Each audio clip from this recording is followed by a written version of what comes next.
Years back, magazines were writing off the custom surfboard.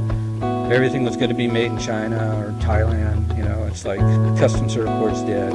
We were one of the few shops still doing a lot of color work, resin tints, hard surfboards to do, bonzers, glass hunt fins, just trick stuff that was commonplace up until a few years before that time. If anything, we pushed the custom craftsmanship trade thing, and JP through his blog, he said, and Moonlight has some small contribution to the kind of a renaissance of surfboard building. Early 70s, I went down and worked for Ed Wright, Sunset Surfboards, downtown Encinitas.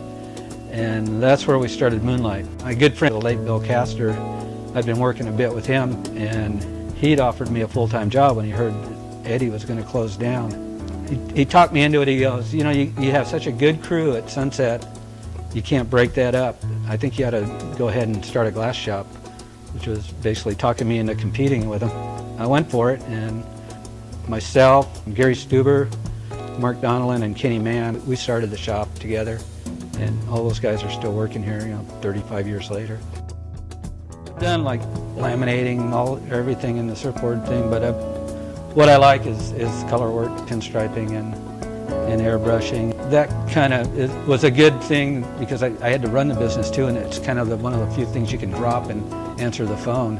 If you're laminating, you can't stop. So I kind of got stuck with that. And then my wife, Sally, came on, and she's basically ran the office and kept this place together and kept us from going broke for all this time, because my forte is making surfboards, not financing them.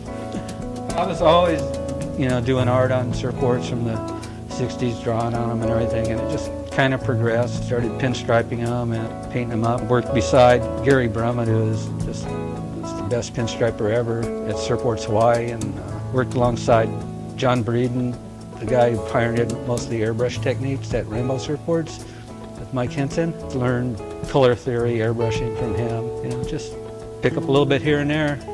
Once you learn how to do it, it's just a matter of just trying to get better.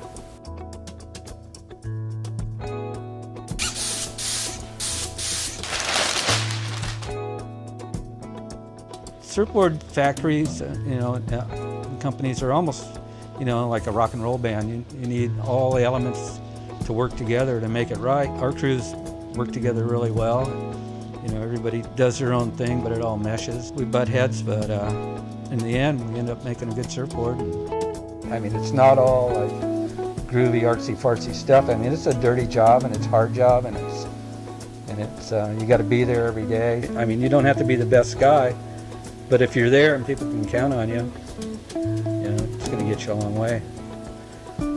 You got to get stuff done. You're only as good as your last board, your last delivery.